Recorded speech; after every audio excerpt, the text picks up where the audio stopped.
Medieval Europe lived in constant fear of diseases and epidemics. With dense populations, poor sanitation, and the absence of modern medicine, any illness could become a true catastrophe. People at that time did not understand where the plague, typhus, or smallpox came from, often attributing diseases to divine punishment, the wrath of saints, or secret conspiracies by enemies.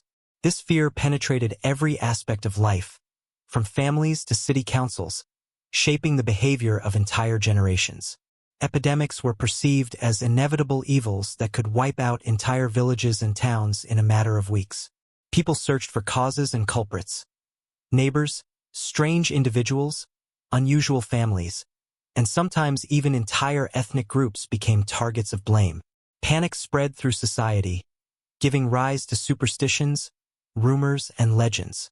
Mass deaths were seen as proof of divine wrath, and attempts to explain events scientifically were often considered heresy. Fear of epidemics influenced everyday life. Citizens avoided crowds, marketplaces became empty, and monasteries and churches were simultaneously shelters and sources of infection. People relied on religious rituals. Prayers, processions, fasting, and acts of penance were believed to protect the population from disease. At the same time, common people grew fearful of plague curses, bewitched objects, and secret plots supposedly causing disaster. Medical knowledge at the time was extremely limited. Physicians often relied on ancient texts and traditions, believing that diseases came through the air or imbalances of bodily fluids. Attempts to isolate the sick and apply quarantine measures were made, but understanding of how infections spread was nearly non-existent. Cities created plague houses or temporary camps for the infected, but conditions were dreadful. Overcrowding, filth, and poor nutrition only accelerated the spread of disease. Among the population, epidemics generated not only fear but also despair. People feared not only death but also that their families, neighbors, and friends would fall victim to infection. Over time, cities began to empty. Trade stopped, artisans disappeared, and economic life slowed. Panic often spread faster than the disease itself. Rumors about new outbreaks or infected areas caused mass evacuations, the isolation of suspected households, and frantic attempts to escape the epidemic. Thus, epidemics in the Middle Ages were not only medical disasters but also social catastrophes. They reshaped life, instilled fear and superstition, disrupted economies, and drove people to extreme measures. Religious rituals, isolation, and seeking culprits. In the next parts, we will explore how disease symptoms manifested, how people tried to protect themselves, and the horrifying consequences for society. Medieval epidemics were terrifying and spread rapidly through towns and villages. Symptoms of plague and other infectious diseases were horrifying.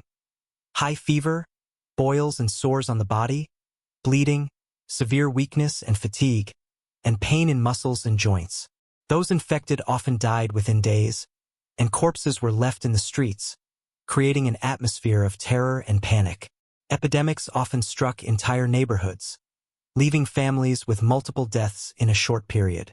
Life in towns during epidemics became a nightmare. Marketplaces emptied, artisans stopped working, and trade ceased. People feared contact with neighbors, and attempts to flee often led to infection along the way. Many villages were nearly wiped out, leaving abandoned homes and empty cemeteries. This widespread mortality amplified fear and panic among the living.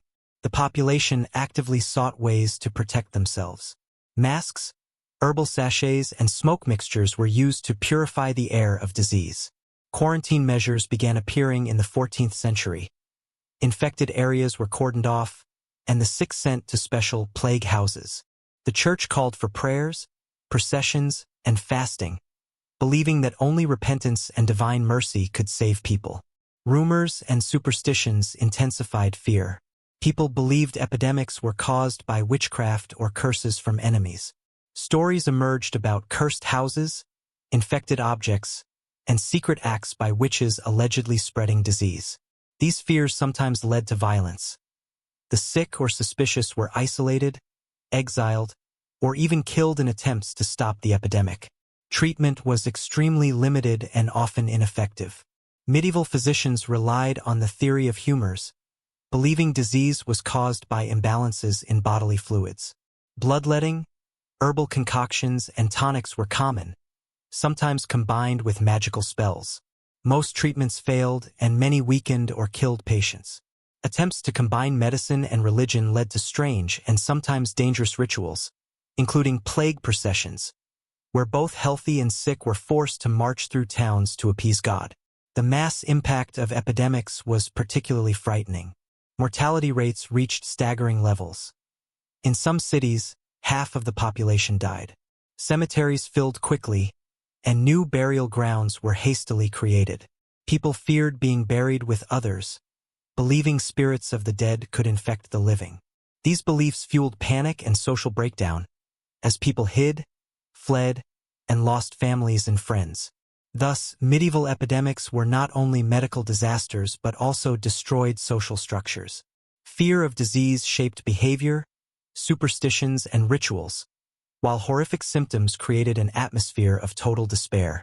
In the next part, we will explore treatments, magical and religious practices, and the strange and terrifying methods people used to fight epidemics. When epidemics struck cities and villages, people desperately sought ways to protect themselves and their families. Medical knowledge in the Middle Ages was extremely limited, and treatments often combined medicine with magic and religious rituals. Physicians applied herbal infusions, decoctions, and compresses, but most had little real effect. Sometimes patients underwent bloodletting or purging, which only weakened the body and hastened death. At the same time, magical and religious methods were widely used. People wore amulets, carried herbal sachets, sprinkled holy water around their homes, and recited prayers. The church promoted fasting, processions, and acts of penance, claiming that only true repentance and faith could protect against divine wrath. In some areas, plague processions were organized, forcing both healthy and sick to march through towns to appease God and drive away disease. Superstitions and fears were reinforced by rumors of cursed people and witches supposedly spreading infection. Accusations sometimes led to mass persecution. The sick were expelled, burned, or subjected to violence in attempts to stop the epidemic. These actions had no medical benefit but gave people an illusion of control and relief from helplessness. Alchemists and herbalists attempted to create elixirs and mixtures to protect against the plague. Some experiments were dangerous, combining chemical reactions, herbs, and magical incantations sometimes caused poisoning or fires. Yet many believed in their power, as hope for a miracle outweighed fear of death. Religion played a central role in epidemic life. Many believed that diseases were punishment for society's sins. Therefore, repentance, confession, prayers, and offerings were seen as essential measures. At the same time, the church tried to control mass gatherings, limit contact, and prevent widespread panic. Epidemics also prompted early forms of quarantine. Suspected individuals were isolated in special houses or sent to city outskirts. Authorities established rules for street cleaning, burning waste, and maintaining hygiene, but most measures were only partially effective. Disease spread too quickly, and fear and misinformation worsened chaos. Thus, the fight against epidemics in the Middle Ages combined medical experiments, religious rites, magic, and superstition. People tried everything they thought could protect them from horrific disease. Despite fear and chaos, these attempts demonstrate humanity's desperate struggle to survive the unknown, even when most efforts were futile or dangerous. Medieval epidemics had devastating effects not only on health but on society as a whole. Mass mortality changed the demographic structure of towns and villages. Many families were wiped out, and the workforce declined sharply. This led to the collapse of trade, closure of workshops, and slowed economic activity. Cities emptied, fields went unworked, and food shortages worsened the disaster. The social consequences were equally severe. Fear and panic destroyed trust among people. Neighbors feared contagion, families isolated themselves, and suspicion grew. People looked for scapegoats, accusing strange or different residents, leading to violence, exile, or executions. In some cases, Epidemics triggered real social conflicts and mass persecution, intensifying the suffering of the population. The impact on power and religion was dual. The Church used fear of disease to strengthen its influence, urging repentance and prayers. At the same time, epidemics undermined the authority of some rulers who could not stop the catastrophe or protect their people. These events accelerated changes in city governance, sanitary reforms, and early forms of public health oversight. Epidemics left a deep mark on culture and legends. They inspired myths of plague angels, cursed places, and miraculous cures. Artists depicted scenes of mass death, graves, and empty streets, creating vivid portrayals of fear and loss. These images survived through books, engravings, and chronicles, helping us understand the horrors faced by people of that era. The legacy of medieval epidemics is still felt today. Studying these events helps us understand how fear and the unknown influenced human decisions and societal development. We see how societies responded to threats, using religion, superstition, and social control, and how catastrophes transformed economies, demographics, and culture. Thus, epidemics in the Middle Ages were not only medical problems but powerful forces of social, economic, and cultural transformation. They left deep traces in human history, showing how people struggled to survive, preserve faith, and cope with the unknown amidst fear, death, and chaos.